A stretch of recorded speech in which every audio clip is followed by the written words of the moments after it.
Jules, you want to hear more contrarian Luis Enrique arguments? Yeah, go on. Okay. So, I touched upon this before, but first goal, Marquinhos, who never makes a mistake, gives the ball away, right? Yeah. Second goal, you touched upon it yourself. First of all, it's not fair to play with somebody who's as tall as Dan Burn. But secondly, there was a handball from Lascelles in the build-up, right? You said that, so that goal shouldn't count. Third goal, I'm sorry to say, it's Gigi Donnarumma.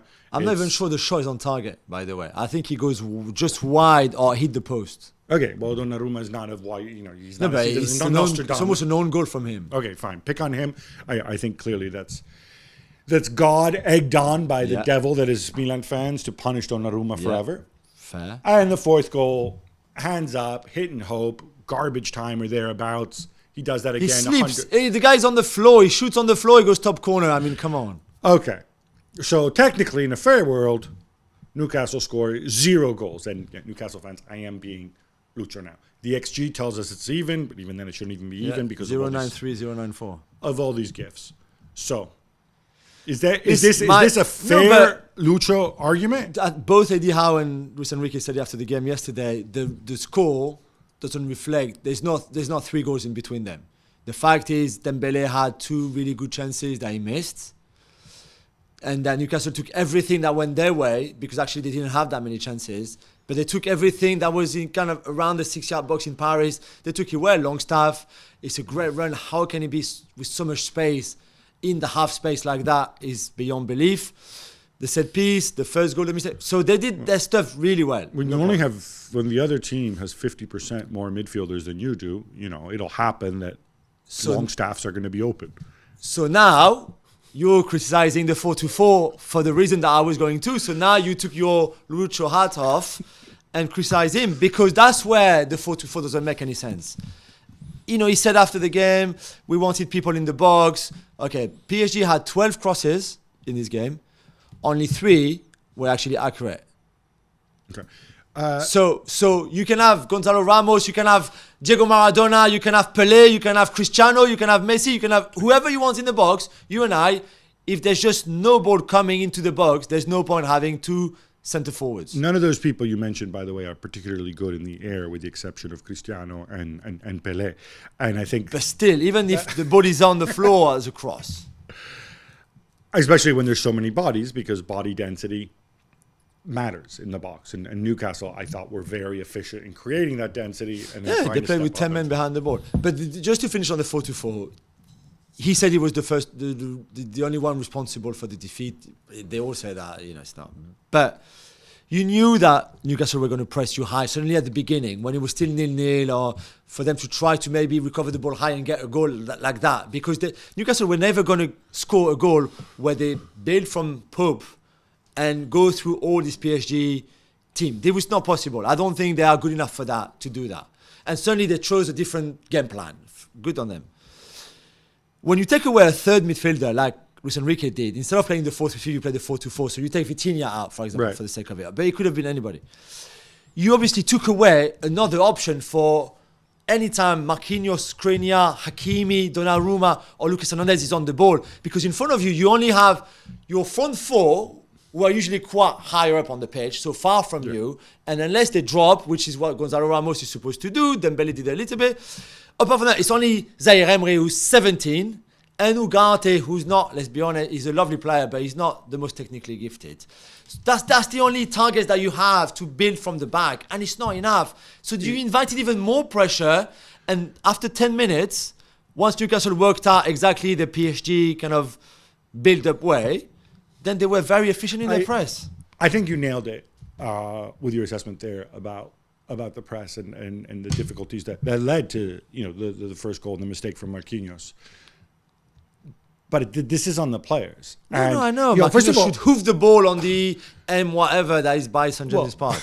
Mix it up a little bit so that, hey, you've got these fast players if they're going to stay up. Because if they stay up, you're also pinning Newcastle players back, which presumably was part of the plan. So you take turns coming back. It wouldn't hurt Kylian Mbappe, by the way, if he got off his backside occasionally and says, hey, let me come back, pick up the ball in midfield, see what happens. Does Trippier come with me? If he does, I say, ha, Kieran, I laugh in your face. I knock the ball past you and I run down the wing. And then either somebody fouls me or something happens, right? Dembele, another one should be dropping. The Ramos dropping, yeah, I know Ramos can play and he's got good spatial awareness. He's also theoretically your guy in the box, right? That's where he does his a lot of his best you work. You need someone to hold the ball up. And, Because Colomwani can't do that. But Colomwani was playing as a left winger, which is another stupidity about this, that you had Mbappe so central with Ramos. Dembele I thought was good, and the only time they played over the top is the Hakimi ball for Dembele in the second half, where Dan Burn doesn't really know where the ball is, and Lascelles somehow comes back from nowhere to make that to make that kind of challenge, and he almost pushes a little bit. Puts him off the shot. But Dembele should have. It took far too long, and that infuriated me. But yeah, there was so many things that PSG did wrong that they could have done much better. And I think on that occasion, Dembele said, all right, I'm up against Dan Burn. He's lost. There's no way he can stop me. And he just had no idea that anybody else was coming. That's true. And but he still takes forever. But this is the thing. When people talk about he had too much time to think about it or whatever, it goes through their mind, and the difference between kind of like the natural goal scorer and the instinctive one. I think Dembele there in that situation in the game said, all right, I got to get this right. I can't screw it up. And that's why he waits. And Lascelles, as you said, made a great, tremendous recovery. Yeah. Dembele is so frustrating, though, just quickly. I mean, that shot on Pope, he's so good and yet so frustrating because, as you said earlier, the decision-making is not always great. There's a cross in the second half. Mbappe is on his own. He's open. It's a really simple cross. It just has to square the ball. And he overhits it and Kylian can't get to it. It's just like those moments where you need to be precise and PSG were just not enough. The other obvious thing, somebody watching the game who knows nothing about football would have thought that Newcastle were turbocharged with energy. And I'm talking about, okay, as you know, I'm not a big Anthony Gordon guy, but the guy can run and run. Yeah. Almiron, we know, one of the best athletes. And he runs, and Almiron, probably more than Gordon, also runs and moves really, really intelligently. Yeah, that's true. And somebody watching him would be like, why is he doing this while that Mbappe fella is standing around? I don't know if I'm being too hard on Mbappe, but it seems to me that if you play Mbappe through the middle, or again, I don't know if the instruction was directly through the middle or whatever, or you just spent a lot of time there. Obviously, you're not going to have any space behind. So you either create that little pocket where you get your shot off and hope that somebody delivers you the ball, which is difficult to do if you're not a natural center forward, which is not, or otherwise you have to find space. And Craig slaughtered him on the FC show last night for not tracking back, not doing defending, blah, blah, blah, for making it easy. Fine. It's not his game. I'm not going to give him a hard time about that. Messi doesn't do that either. But Messi moves around and finds space. Mbappe, to me, showed no interest in finding space. It was almost as if Mbappe said, oh, you know what? I'm going to play like, those static center forwards of yesteryear and just wait for the ball and finish. I'm going to be Jean-Pierre Papin. You know what? Yeah. Sorry, I'm not dissing Papin. I'm being unfair to Papin. No, but that's not his game. He's not great at it the way he is at doing other things. You have to feel the flow of the game and change things around. My understanding is he got slaughtered in the French press this morning, right? Yeah. I think they keep 2 out of 10. Yeah, 3 out of 10 in Le Parisien, I think. Yeah, he didn't touch the ball much. When he had it, he didn't do anything with it. His first shot is 85th minute. The body language at time was terrible. And there's a couple of times where he loses the ball and then he's completely disinterested, doesn't try to get it back, doesn't run back to try to do something. He just turns his back really to it. There's people in Paris saying how much he's going out at night and how many parties he's going to, which I know is the truth. I know people tell me enough. I'm just not sure if the reason why he was bad against Newcastle on Wednesday night in St. James's Park is because he goes out in Paris maybe more than he should. I don't know. I don't know. I don't know if that really has an impact when you're 24 years old. So, but what's for sure though, on top of all of that, is that this system doesn't work for him really. Certainly not when you play him centrally with Gonzalo Ramos. You play Colomwani on the left-hand side. Even Oliver Glasner yesterday saying like Colomwani is not a wide player. Don't play him there. So I'm struggling. I'm really struggling with that one. At what point, like, I got two more points to make. One is strictly about Lucho in the sense that he's unorthodox. He's unorthodox in his approach to football. He's unorthodox in his approach to life, right? Yeah, very much so.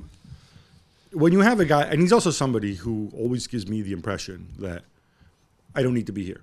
I can walk away at any minute. I'm not saying he's not committed when he's there, but he also strikes me as somebody who says like, all right, if I don't like the working environment, I'm going to walk away because I'm Lucho. I'm a man. I don't do this for money. When it stops being fun, I'm gone. Yeah. Right? Yeah. When you have somebody like that, it can create a very unusual dynamic in the dressing room with players. Yeah, although that's not where they are now. He's very happy. They're still very much on board. Yeah. With I just think you got it wrong. It can happen. They're not rectifying it, not correcting it halfway through the game, or it's a bit strange. But as you know, because you kind of hinted at it, he lives and dies with his ideas, right? This is what he does. He's a very extreme guy when it comes to this is what I want to do, and I will go to length to do it and not going to change because he's so stubborn. I mean, he's from Asturias. They are the most stubborn people on earth, I think. So, I don't know. He's very committed. He lives at the training ground. His wife and the two children who are grown up in their 20s have this lovely place in Paris, central Paris. He's decided to stay in the training ground and lives there. That's normal. You know who did that too? Rafa Benitez did that too when he was in Naples. Like, I don't know. In a way, I like it. In another way, I mean, and he goes to the family home. You know, right. He's not. He sees his family, but yeah. So I think listen, it was. I'm happy that this was game week 2 of the Champions League and not game week 6 with the qualification on the line, for example. I'm glad. I would rather you make a mistake now than in a last 16 second leg or quarterfinal second leg, for example. I'm just not too sure with Lucho, and it's still early to say how much he learns really from the mistake, because I'm sure that he went home last night thinking that this was the right plan. We weren't lucky. They were great, but they were also so clinical that they can play that game again. You know, all that kind of stuff that we basically mentioned already. So let's see. I hope he's learning from it though. So another point on Mbappe, and look, Mbappe, I think most people would agree is, if not the best player in the world, one of the top 3 players in the world right now, right? When you mentioned the body language, the apparent outer disinterest that we see a little bit.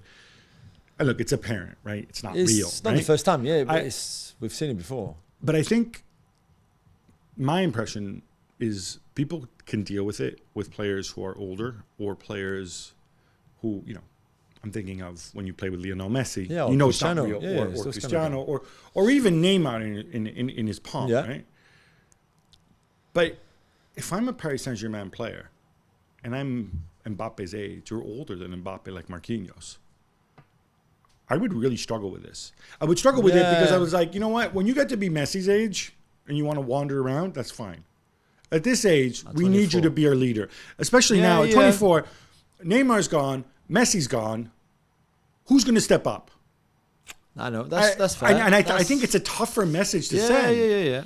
And equally, Dembele, Colomwani, like, okay, guess what, dude? Like, you're better than we are, but you're not another dimension. No. Not yet, you know. It felt very much, and I think we need to give a bit more love to Newcastle as well, but it felt that the two teams had not just very different energy, and they played differently anyway, but also very different attitude towards collective effort. And this is a much better PSG team than anything we've seen in the last 10 years in terms of collective strength, sort of like, you know, unity and everything. This season especially, maybe it was not too obvious against Newcastle, but I don't know. But usually they are much better. We play for each other, we fight for each other, we all in this together kind of thing. That must be why they're doing so well in the league. No, but some of the games that they drew, you know, but it's just, I think, I don't know. I think when you get a pass in with your national team, so when your national team head coach in this case Deschamps, says to you in a World Cup, don't defend, I don't need you to defend, I don't want you to defend, I don't want to see you defending. Even subconsciously, you must think, okay, then I will never do it, never ever. And I think this is very dangerous because you can't win the Champions League if only 10 player press or 10 players counter press, or not even 10. But do you see what I mean? Like, you need everybody on board really without the ball. All right, I take on board what you say. I would hope that Mbappe is intelligent enough to understand that Deschamps and Luis Enrique are different calibers of managers, different views on football, but also Deschamps working in a 7-game competition like the World Cup is going to be different from Luis Enrique over a 55, 60-game season. Final point on Newcastle. They're top of the group. Is it too early to make predictions about percentage chances? Who's going through? Not really, no, because I think, and again, this is the beauty of, and we said it for the draw, how the fixtures fall.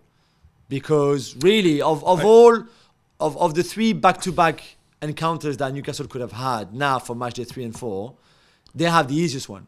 Dortmund are the weakest team in that group by far, even if somehow they didn't lose against Milan. But if your back-to-back is against Milan or your back-to-back games are against PSG, this is a hell of a double game. If it's against Dortmund, they can easily win those 2 games home and away, and that's 10 points. And 10 points, because PSG and Milan will take points of each other. 10 points does get you through. One thing I would say is I don't know that it's going to be easy to take 6 points from Dortmund. It's not easy, but they are better than Dortmund. I don't know. I think they are better than Dortmund. They may be better than Dortmund. That doesn't mean you're going to take 6 No, points. I know. But even they're in a very strong position right now. Even if it's a win and a draw, which would be, I think Eddie Howe would take that now. Yeah. Then you're on 8 points, and you've got Paris Saint-Germain away and Milan at home. It's still very much a toss-up. I think this group is very much wide open.